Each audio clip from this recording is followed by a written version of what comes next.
नमस्कार।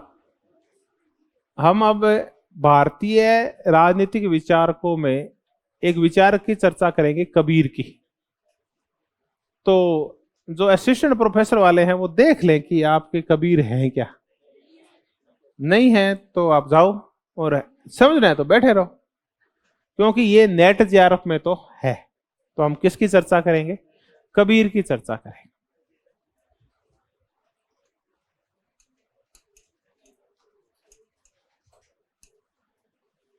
देखिए, कबीर नाम लेते ही और आपके छवि नजर आ जाती है। मध्य युग में ऐसा क्रांतिकारी विचारक था जिसने धार्मिक रूढ़ियों की क्या किया था? विरोध किया था। इतना खुला विरोध आज शायद ही कोई करता है।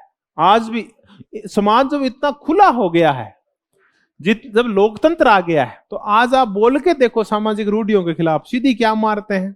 दबोलकर बोल रहा था सामाजिक अंधविश्वासों के खिलाफ, रूढ़ियों के खिलाफ, वैज्ञानिक प्रयोग कर करके दिखा रहा था। अंधविश्वासों के खिलाफ गोली मार दी लोगों ने, दक्षिणपंथियों ने। और उस टाइम कौन बोल गया? कबीर। कबीर का भी घर जला दिया था विरोधियों ने, जब इसने धार्मिक रूढ़ियों की खिलाफत की। इसने जब कठमुल्लापन और पोंगापंथी ब्राह्मणवाद का विरोध किया, तो दोनों ही वर्ग उसकी खिलाफत किया करते थे। मुसलमानों का भी विरोध किया करता था, उनकी रूढ़ियों का, कुरीतियों का और कट्टरपन का विरोध किया करता था। हिंदुओं में भी जो कमियां थी उनका भी ये विरोध किया करता था। तो जिंदा था ना तो दोनों ही इसको अपना नहीं मानते थे, और मर गए तो दोनों ही कहने लगे कबीर किसका है? हमारा है। तो कबीर का जो झुकाव है वो मुस्लिमों की तरफ कम है। ये भले ही मुस्लिम होगा, हालांकि इसके ऊपर कंट्रोवर्सी है।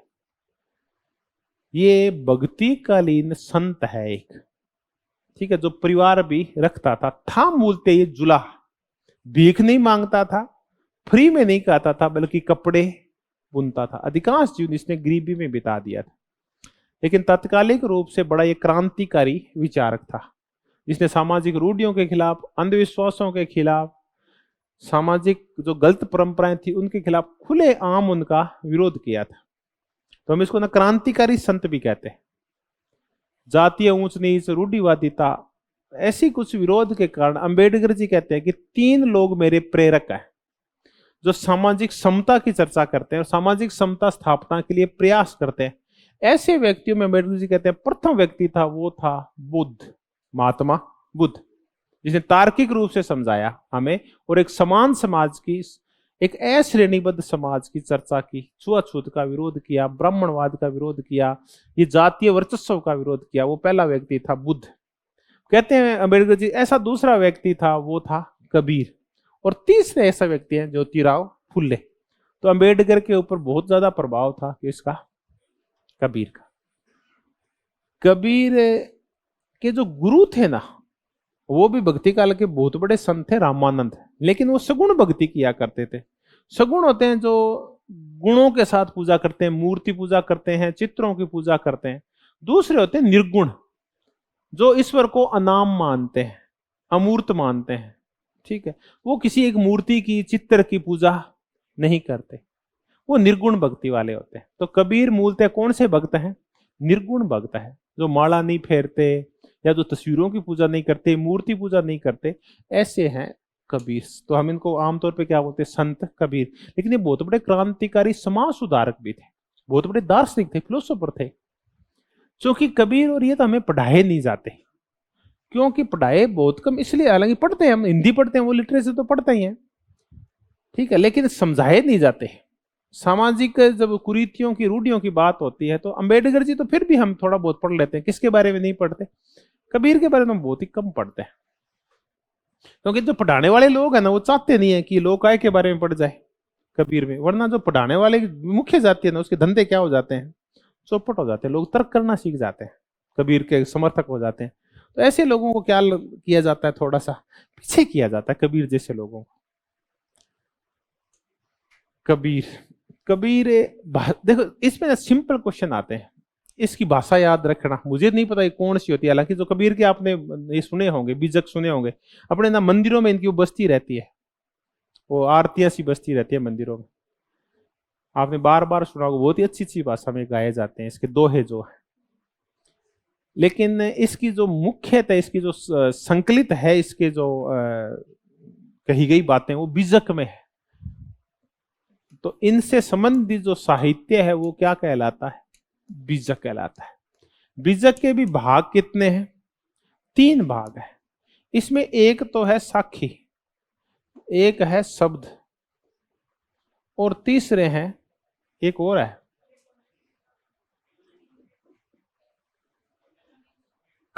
रमेनी, सॉरी। ये 3 भागों में बीजक भी। रमेनी है ये तो, इसमें तो फिलोसॉफी है इनकी, यह रहस्यवाद है कि ईश्वर है क्या, कि उसका कोई नाम है नहीं है, उसका कोई रूप नहीं है, उसका कोई ऐसा चरित्र नहीं है, ये भी है वो भी है, सब कुछ है, वो ईश्वर है। ये इनकी फिलोसॉफी है इसके अंदर। इसमें इनकी निर्गुण भक्ति है, ईश्वर के बारे में क्या सोचते हैं वो सारा है। इसमें तो आत्मा परमात्मा ऐसी चर्चा है, इसमें निर्गुण भक्ति है। और साखी है, उसमें समाज सुधार के लिए जो शिक्षाएं दे के गए हैं कबीर वो है। तो इसमें तो शिक्षाएं हैं कबीर की कि क्या कैसे होना चाहिए समाज वगैरह। इसमें है भक्ति संबंधी चीजें हैं, और इसमें क्या है? फिलोसॉफी है, दर्शन है कबीर का। तो ये 3 भागों में साखी, शब्द और रमेनी। इनके साहित्य को हम क्या बोलते हैं? बीजक बोलते हैं कबीर के साहित्य को। अब हम कबीर की एक ये चर्चा करते हैं कि कबीर दरअसल हुआ था उसमें था क्या। तो ये वो काल है जब मुस्लिम भारत में वैधता स्थापित करने की कोशिश कर रहे हैं, और हिंदू बहुसंख्यक हैं वो उनको स्वीकार नहीं कर रहे। विद्वेष से भरा हुआ समाज है। मुसलमान हैं, उनको अगर तीव्र गति से विकास करना है और आगे बढ़ना है और भारतीय समाज के ऊपर छाना है, तो वो क्या करते हैं? रूढ़िवादिता का सहारा लेते हैं और खुद को श्रेष्ठ मानते हैं। ऐसे में वहां कठमुल्लापन हावी हो जाता है। चूंकि हिंदुओं को बचाना है तो ब्राह्मण ये कमान संभाल लेते हैं, और भारतीय समाज में रूढ़ियां, हिंदू समाज में भी रूढ़ियां और अंधविश्वास है हावी हो जाते हैं, और दोनों ही वर्ग एक दूसरे को पसंद नहीं करते। इतने शक्तिशाली नहीं हुए सल्तनत की हिंदुओं को दबा दे।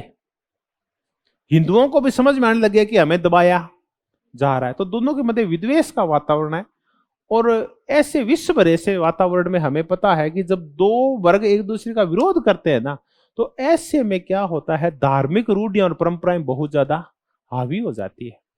लोग संकीर्ण होने लगते हैं जब झगड़े होते हैं तो, और जब शांति रहती है तो लोगों के विचार क्या हो जाते हैं? समर्थ और अच्छे हो जाते हैं, और विकसित और उदारवादी हो जाते हैं। और झगड़े में हमारे विचार कैसे हो जाते हैं? संकीर्ण हो जाते हैं, हम सोच नहीं पाते। तो ऐसे ही विषैले से वातावरण में कौन काम करते हैं? कबीर जी काम करते हैं। तो अब हम कबीर के विचार करेंगे। हमें यह तो पता चल गया कि कबीर है, उसके समय समाज कैसा था, तो उस समाज में सुधार के लिए कबीर जी ने क्या किया, हम इनके कुछ विचारों को कर लेते हैं। सबसे पहले करते हैं कबीर के सामाजिक विचार कैसे थे, सोशल व्यूज कैसे हैं कबीर के, इनकी चर्चा करते हैं। कबीर विरोधी हैं जाति प्रथा के, कबीर विरोधी हैं अस्पृश्यता के,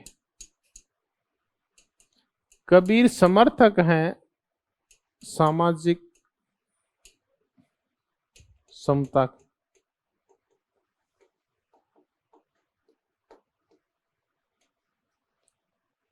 ये कहते हैं कि ये जो जाति प्रथा है, जन्म आधारित जो व्यवस्थाएं हैं, ये सब है ना बनाई हुई है, नेचुरल नहीं है।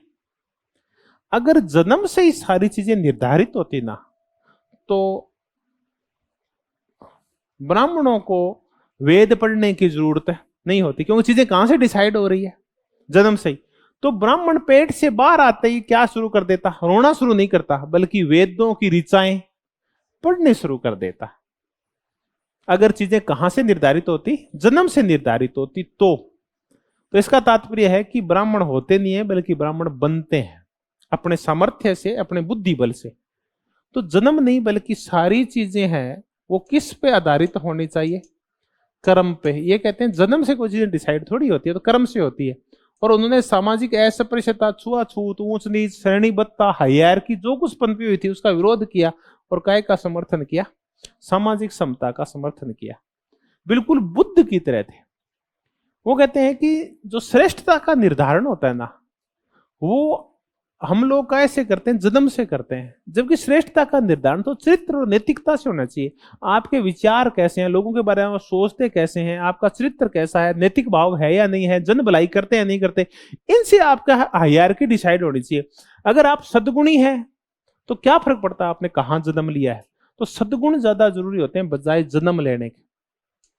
तो श्रेष्ठता का आधार जन्म नहीं है बल्कि कर्म, सद्गुण और आपका चरित्र है। और दूसरा, समाज में क्या होना चाहिए? सामाजिक समता, ऊंच नीच और छुआछूत और भेदभाव नहीं होने चाहिए। और एक ये ना बड़े मुद्दे पे कंट्रोवर्शियल विचार रखते हैं, और वो है किसके संदर्भ में? नारी के संदर्भ। इस संदर्भ में वो क्या है? रूढ़िवादी। देखिए, जाति के बारे में और धर्म के बारे में तो वो है क्रांतिकारी, रेडिकल व्यूज रखते हैं, लेकिन किसके बारे में? नारियों के बारे में उनके विचार रूढ़िवादी। ये ऐसे विचारक हैं जो सती प्रथा तक का समर्थन करते हैं। ये कहते हैं इसे आत्मा का और परमात्मा का क्या होता है? मिलन होता है। ये कहते हैं नारियां क्या करती है? पुरुष के मार्ग में रोड़ा टकाती है मुक्ति के मार्ग में। तो समाज में जितना भी अगर क्षरण हो रहा है तो उसके पीछे वो किसकी भूमिका मानते हैं? नारियों की भूमिका मानते हैं। तो ये नारी समानता के समर्थक नहीं है। इनके विचार पितृसत्तात्मकता वाले हैं, रूढ़िवादी विचारक हैं नारियों के मामले में। और ये कैसे समाज का समर्थन करते हैं? पितृसत्तावादी। तो ये कबीर के बारे में याद रखना, कबीर भले ही और मामलों में क्रांतिकारी होगा, लेकिन किस मामले में वो रूढ़िवादी और पितृसत्तात्मकता का समर्थक है? नारियों के। वो उसके व्यूज हैं, वो कंजर्वेटिव है। तो हमने ये तो इनके सामाजिक विचार किए। अब कबीर के करते हैं धार्मिक विचार करते हैं। क्योंकि कबीर के ये विचार अच्छे हैं, इस मामले में वाकई भी क्रांतिकारी है। वो मुसलमानों का भी विरोध करता है और हिंदुओं का भी विरोध करता है, उनकी गलत परंपराओं का, अंधविश्वासों का विरोध करता है। वो कहता है कि वो अपने कई बार, बहुत ही बार सुना होगा कि कंकड़ पत्थर जोड़ के मस्जिद लई बनाए, तापे चढ़ मुल्ला बांग दे क्या बहरा बया खुदाए। बड़ी सिंपल सी बात कहता है, कंकड़ पत्थर जोड़ के मस्जिद दई बनाए, तापे चढ़ मुल्ला बांग दे क्या बहरा बया खुदाए। इतनी जोर से क्यों बोल रहा है? खुदा कोई बहरा थोड़ी हो गया, धीरे धीरे बोलेगा तो भी खुदा तो सुन नहीं लेगा। एक वो फिर हिंदुओं के लिए कहते हैं कि मूंड मुंडाए हरी मिले तो हर कोई ले मुंडाए, बार बार के मूंडते भेड़ पे कुंठ न जाए। ये सिर मुंडाने से अगर ईश्वर मिलता तो सबसे पहले ईश्वर भेड़ को मिलता। साल में कितनी बार मुंडाई जाती है? 2 बार मुंडाई जाती है। तो मूंड मुंडाए हरी मिले तो हर कोई ले मुंडाए, बार बार के मूंडते भेड़ पे कुंठ न जाए। तो ये ना दोनों का ही उनके कठमूल्यपन का विरोध करते हैं। तो ये धार्मिक कट्टरता का, ये जो वेदों की श्रेष्ठता है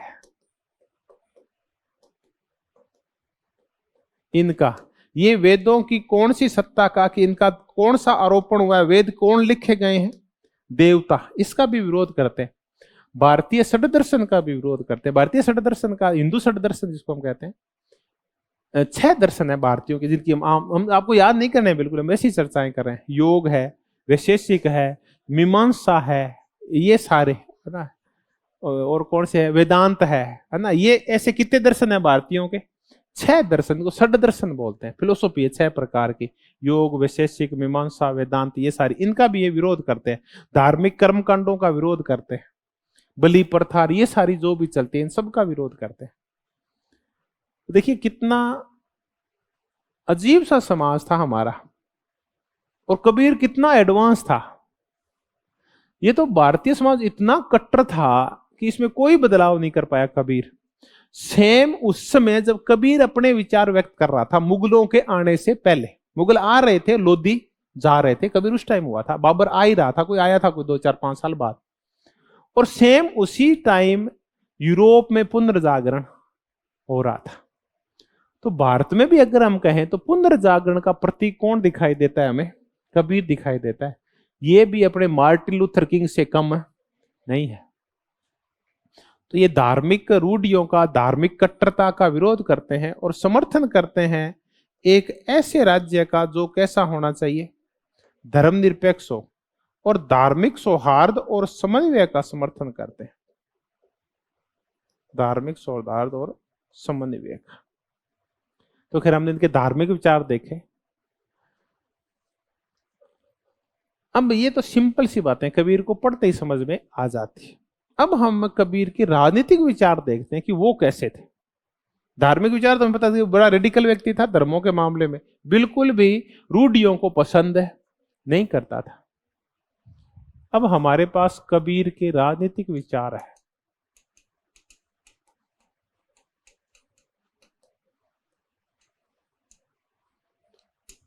कबीर व्यक्तिवादी और कौन था, मानवतावादी।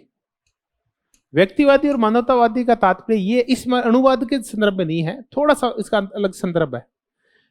ये है ना, मानव का कल्याण पहले चाहता है, तो धर्म की बजाय, रूढ़ियों की बजाय, परंपराओं की बजाय पहले कौन है, पहले मानव है। अगर व्यक्ति का चरित्र अच्छा है तो समाज का चरित्र अपने आप ही अच्छा हो जाएगा। तो वो कहते हैं कि पहले खुद को सुधारो, बाद में कौन सुधरेगा, फिर समाज सुधरेगा। तो उनका बड़ा वो एक बड़ा अच्छा, मैं भूल जाता हूँ उसको, कि मुझसे बुरा न कोई, बुरा जो देखण मैं चला तो बुरा न मिलिया कोई, जो मन देखा आपना तो मुझसे बुरा न कोई। अगर व्यक्ति है वो खुद का अगर बुरा देखे और नैतिक सुधार कर लेगा तो अपने आप ही समाज सुधर जाएगा। तो समाज सुधार कुछ नहीं होता, सबसे पहले किसका सुधार हो, व्यक्ति का सुधार हो पहले। और उनके विचार कैसे हैं, ये मानव से प्रेम करने वाले विचारों को हम क्या बोलते हैं, मानवतावादी विचार। दूसरे हैं, अब आ गई राज्य की देवीय उत्पत्ति का विरोध। देखिए उस समय ये व्यक्ति दृढ़ता पूर्वक कह रहा है और सरेआम कह रहा है कि चाहे सल्तनत हो, चाहे सुल्तान हो, और चाहे राजा हो, और चाहे कोई चक्रवर्ती हो, देवताओं से पैदा किए हुए नहीं है, सारे के सारे साधारण मनुष्य हैं। बस इनकी सत्ता किस पे निर्भर है, इनकी मानने वालों की इच्छा के ऊपर निर्भर है। तो इन्होंने राजा की कौन सी सत्ता का विरोध कर दिया था, देवीय सत्ता का विरोध कर दिया था, डिवाइन थियरी ऑफ किंगशिप का विरोध कर दिया इन्होंने, कि राजा एक साधारण मनुष्य है, इसमें कोई देवी देवताओं की उत्पत्ति नहीं है, बल्कि ये जनता के प्रति उत्तरदायी है। अब इनका राज्य है वो कैसा राज्य है, कल्याणकारी राज्य है, कि राजा अच्छा वो होता है जो महलों की बजाय अपने लाव लश्कर के साथ कहाँ रहता है, मैदानों में और गांवों में और सब लोगों के साथ रहता है, महलों में बंद नहीं रहता।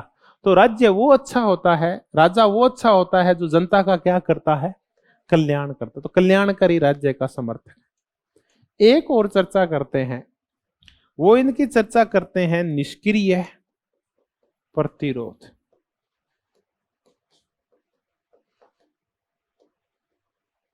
और साथ में किससे संबंधित कर लेते हैं, इसके संबंध अहिंसा से रिलेटेड विचार भी कर लेते हैं, निष्क्रिय प्रतिरोध और अहिंसा। ये देखिए, जब भी ना आप कबीर को कभी ना इनकी फिल्में देखना, नाटक वगैरह देखना, कबीर के सामने लोग बैठे हैं और किसी भी विषय के ऊपर वो स्वतंत्र बहस कर रहे हैं, तो ये कहते हैं फिर सुधार कैसे होगा। यानी बड़ा लोकतांत्रिक व्यक्ति था, संवाद, डेलिब्रेटिव डेमोक्रेसी का बड़ा दिखते है आपको, ये ना चर्चा ही करता है लोगों से कि कैसे सुधार होगा, लोग विचार रखते हैं, उनका वो फिर खंडन करता है। सुकरात की तरह से बात किया करता था ये लोगों से, और लोगों के विचारों को सुना करता था, ये नहीं कि उनके ऊपर थोपा करता था, बल्कि लोकतांत्रिक संवाद रखा करता था। ये जब भी इसके भक्त इसके पास आ जाते थे, दिन रात तो ये फिर जुलाई का काम करता, रोटी तो उससे चलती थी, सुबह शाम ये कथा वाचन करता था। तो उस समय ये नहीं है कि एक तरफा बोलता था, लोग विरोध करते थे और ये उनकी बातों को काटता भी था। तो लोकतांत्रिक और संवाद आधारित काम करता था। ये फिर ये कहा करता है कि फिर आप प्रतिरोध कैसे करता था चीजों का, तो ये उनका निष्क्रिय प्रतिरोध करता था। ये हिंसा नहीं करनी है, बल्कि आपको जो भी जातीय रूढ़ियां हैं, ये जो ब्राह्मणवादी श्रेष्ठता के कठमूल्यपन के जो उलेमाओं के जो विचार हैं, इनका वो निष्क्रिय रह के, उनको नहीं मान के उनका क्या किया करता था, प्रतिरोध। इनको तो मुख्य विरोध किया करता था, उसके लिए हिंसा की जरूरत नहीं है। आप अपने नैतिक चरित्र को इतना श्रेष्ठ कर लो कि रूढ़ियां आप पे हावी ही नहीं हो, अंधविश्वास हावी नहीं हो, तो ये नैतिकता के ऊपर, अपने सशक्त चरित्र के ऊपर, सद्गुणों पे विश्वास किया करता था। ये नहीं है कि चीजों को उखाड़ के फेंक दो, ये भी नहीं है कि आप इसकी तरह हो जाओ, कार्ल मार्क्स की तरह, ऐसा भी नहीं था। बल्कि ये कैसा विरोध किया करता था, अहिंसक और निष्क्रिय प्रतिरोध किया करता था। यहां तक कि जब लोगों ने उसका घर जला दिया तब भी उसने कुछ नहीं कहा कि बढ़िया हुआ। ये टेंशन दिया करता था कि मेरा मेरा घर, अब वो भी जल गया, ठीक हो गया, बढ़िया हो गया है। तो इसने कोई उसका हिंसा का वो था, उसका कैसा जवाब दिया, अहिंसा से जवाब दिया इसने। आर्थिक समानता, कि इनका जो राज्य होगा वो काय पे आधारित होगा, आर्थिक समता पे आधारित होगा। लोगों में जो सामंतवाद है और जो गरीबी है उसको दूर करने के प्रयास किए जाएंगे, लेकिन इसके लिए जरूरी यह है कि जिन लोगों के पास ज्यादा धन है ना, उनका हृदय परिवर्तन किया जाए। क्रांति कोई माध्यम नहीं है, ट्रस्टीशिप भी कोई माध्यम नहीं है, बल्कि ये तो कहते हैं कि लोग अगर नैतिक रूप से अच्छे हो जाएंगे ना, और उनका ध्यान किस ओर चला जाएगा, अध्यात्म की ओर चला जाएगा, तो अपने आप ही क्या आ जाएगी, आर्थिक समानता। कार्ल मार्क्स का तरीका हो या विनोबा भावे का ग्रामदान हो या गांधी की ट्रस्टीशिप हो, ये अलग हैं। और ये कहते हैं कि आर्थिक समानता तभी आएगी जब पैसे वाले लोग नैतिक हो जाएंगे और क्या हो जाएंगे, आध्यात्मिक हो जाएंगे। और अंतिम जो हम चर्चा कर रहे हैं, इसके क्वेश्चन आते हैं सीधे ही, वो हम कर रहे हैं बेगमपुरा।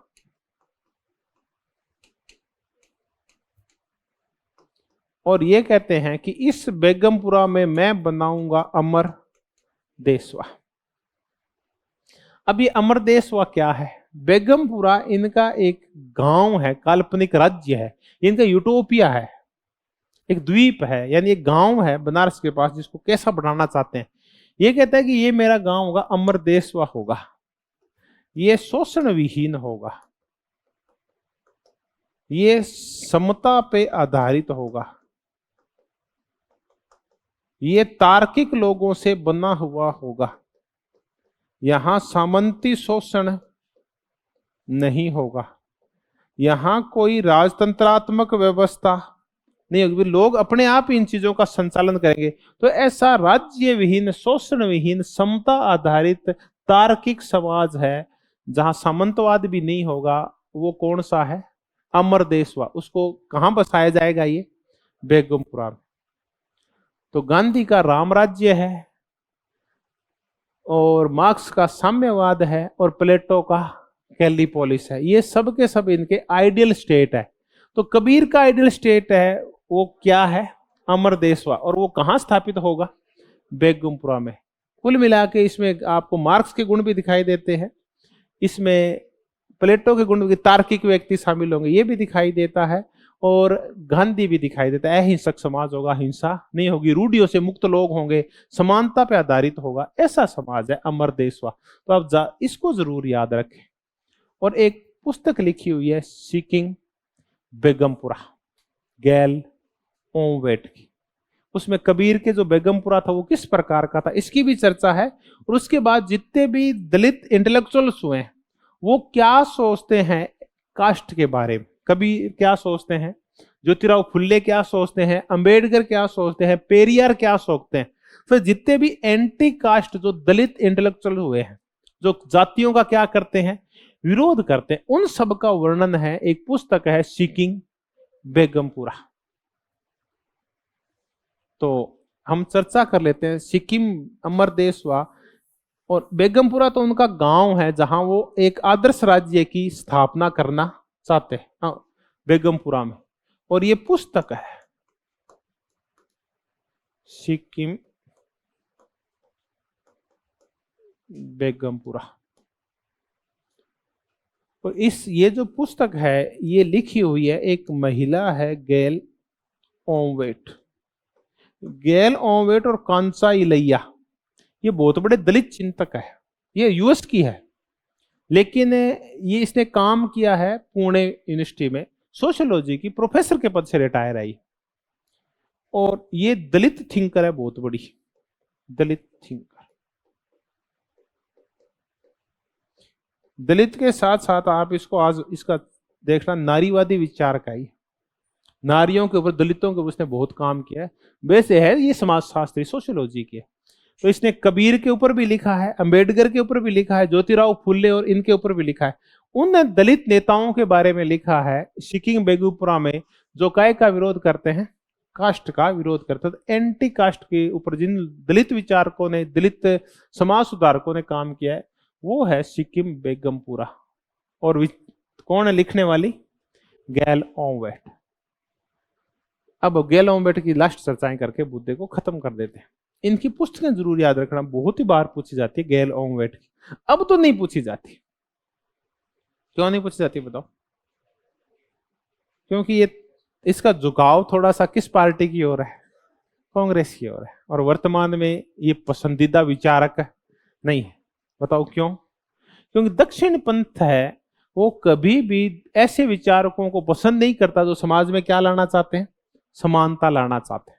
वो तो समाज को क्या रखना चाहते हैं? हायरार्की रखना चाहते हैं, जाति और धार्मिक रूप से। और ये उसका विरोध करती है। तो अब थोड़ा सा इसका क्या हो जाएगा? सफाया हो जाएगा गैल ऑम्वेट का। वही गया लगभग। तो इसमें फिर भी आप याद रखना, गैल ऑम्वेट के ऊपर कभी न कभी इसकी पुस्तक आ सकती है। तो एक तो कौन सी पुस्तक? सिक्किम बेगमपुरा। एक इसकी है री इन्वेंटिंग रिवोल्यूशन। कभी हम भारतीय समाज में जातियों की चर्चा करेंगे तब उसकी चर्चा करेंगे, री इन्वेंटिंग रिवोल्यूशन। एक है दलित एंड डेमोक्रेटिक रिवोल्यूशन, दलित और लोकतांत्रिक क्रांति। री इन्वेंटिंग दोबारा खोज, रिवोल्यूशन की क्रांति की खोज। तो ये दो एक पुस्तकें हैं गैल ऑम्वेट की, जो आप याद रखना है। तो अभी तक हमने 3 पुस्तकें याद कर ली। एक तो है सिक्किम बेगमपुरा, एक पुस्तक हमने याद कर ली री इन्वेंटिंग। री इन्वेंट होता है खोजना, री इन्वेंटिंग रिवोल्यूशन। और एक और पुस्तक है दलित एंड डेमोक्रेटिक रिवोल्यूशन।